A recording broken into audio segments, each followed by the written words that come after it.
All right, gang, listen up. Welcome to your magic moon message. Moon in Aries, okay? Sun in Taurus. I feel like last week and this week are going to be in the history books.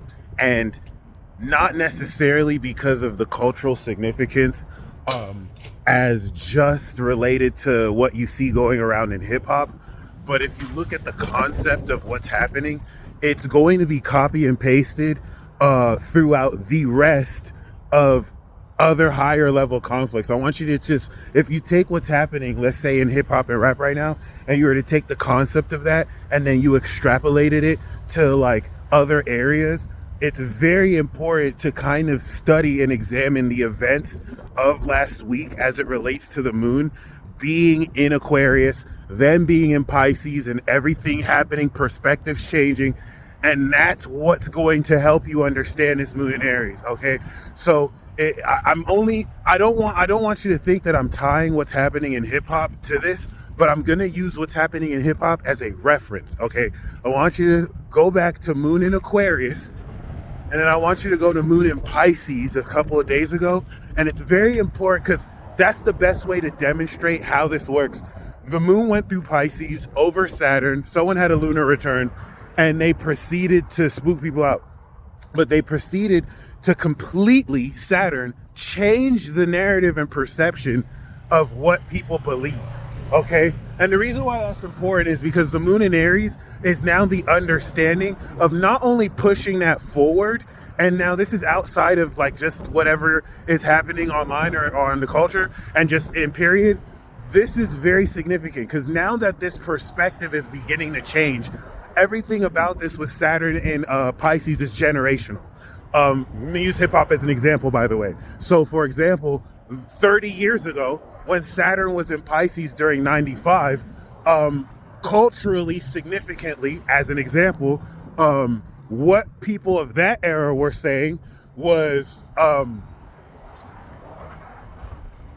should I say this?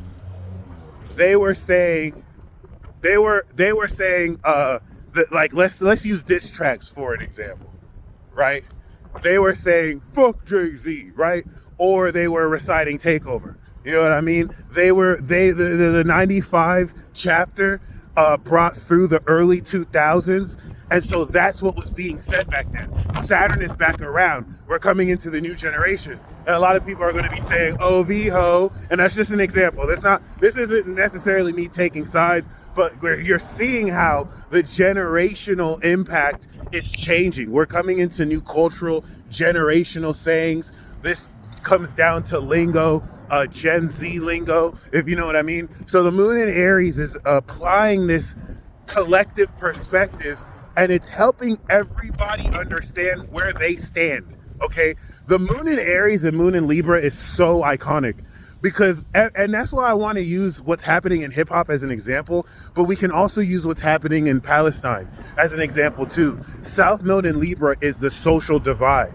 So that's why this theme relative to 9 years ago, like around 2013, 2014, 2015, is revisiting because, as I've been saying, the narrative of who is going to control the rest of the decade is happening. The narrative battle. Saturn and Neptune is going to go into Aries, and that's going to drive forward a new world order. So who is going to drive these narratives? Whereas we've seen issues between the left and right or certain social groups, now people are realizing that the major issue is old versus young. Pluto Sagittarius versus everybody. Honestly, Pluto Scorpio, we with you. But like, you know what I'm saying? Like, just these a lot of these things are coming into question. A lot of things within culture, and I have to bring up culture because Libra is the social zodiac sign of activism and balance. So everything that's focusing in the North Node in Aries with Chiron and now the moon is really revisiting with the god of war Mars here, understanding the authentic action and unlocking of original power tied to a new definition of authenticity. Everyone collectively in the world is getting dispelled from the Neptune and Pisces fog and delusion, and now it's having people remember what is original, what is real, okay? And that's why I'm using this hip hop stuff as an example, because both Drake and Kendrick have North Node in Aries. And so for this to happen during North Node and Aries is not a coincidence, guys. Destiny is playing out this through all of this, and it's not just limited to hip hop. Just like people are picking sides as far as if you support genocide of Palestinians, or if you feel like, Israel is right in doing what they're doing. I'm not necessarily going to say one is right or wrong. I'm going to say what you authentically subscribe to is the marker and definition of your character. That's what is being defined right now. Okay, so make sure that you're not choosing or aligning with something because it's popular. Make sure you're not doing what you're doing because you want to be seen or heard. Make sure that if you are defending Palestine, if you are defending China, if you're defending Trump or Biden, it's because that is you. That is what you actually want to do. If you decide, I don't want to support any of these people, I want to just do me, make sure that is you. And the moon in Aries is going to, over the next 48 hours, really help you understand, now that we've completed this cycle, what about yourself are you releasing? Because we are in the balsamic. And let me tell you guys, this new moon is getting nuclear. Okay, I'm just letting you know that right now. The moon is on the god of war. Everything, this is all hands, all gloves are off. It's about to get violent. And I don't mean in a scary way. It could, but I mean violent as far as an aggressive attitude way. There are going to be a lot less people who are willing to put a mask on or hold back what they really feel, especially with a volatile Aries power with Mars, Chiron of sensitivity, the North Node of destiny. A lot of people, before they really establish this new moon cycle, are understanding what side of history they're on. All right. And it's not as black as white as this side or that side. Are you walking the side? Are you walking in truth? That's basically it. You're either against truth and against God, or you are for truth. And that aligns and expresses itself through your actions. All right, living in spirit and in truth, because by their fruit we shall know them. Okay, happy Cinco de Mayo, by the way. So with that being said, this is going to transcend an understanding of your identity since last month, where we had the new moon in Aries. And it's going to, in light of completing this cycle, help you understand and realize, now that you're aware in Taurus of how much more valuable you are since initially making the decision to activate this new direction of your character, well, now that I've committed to actually unlocking this destiny, I can release self-doubt. I can release any part of me that didn't know what I was worth, because now I'm getting ready to sow seeds with the new moon, and Jupiter and Uranus and Venus is going down tomorrow, or like in the middle of the week, next week. So be very mindful. Don't get too caught up on immediate base reactions to what's happening, because the moon in Aries will not necessarily be conducive. The transit is not going to do anything to you, but the environment is not going to be conducive to be making rational decisions, as the fire of Aries wants you to come from your most authentic, riled up place. And riled up doesn't have to be anger. It could be passion. All right. There's just the influence of Mars. That's what's going to, promote a lot more raucousness, a lot more fierceness, a lot more competitiveness. And in the dark of the balsamic phase, do not give up, even if all hope looks lost. Don't get distracted if certain things occur that go against the flow or the vibe of what's being said. Remember what this is happening before. Remember what everything that you're involved in is for, so that you can still have fun while you're still focused, because none of this is still just barely getting started.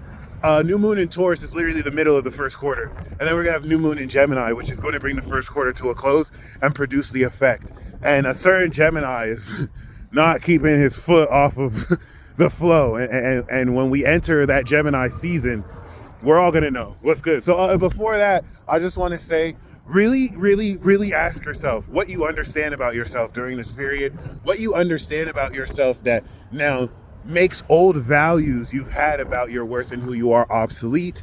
And now the most important part of this transit is this is right before we begin chapter 2.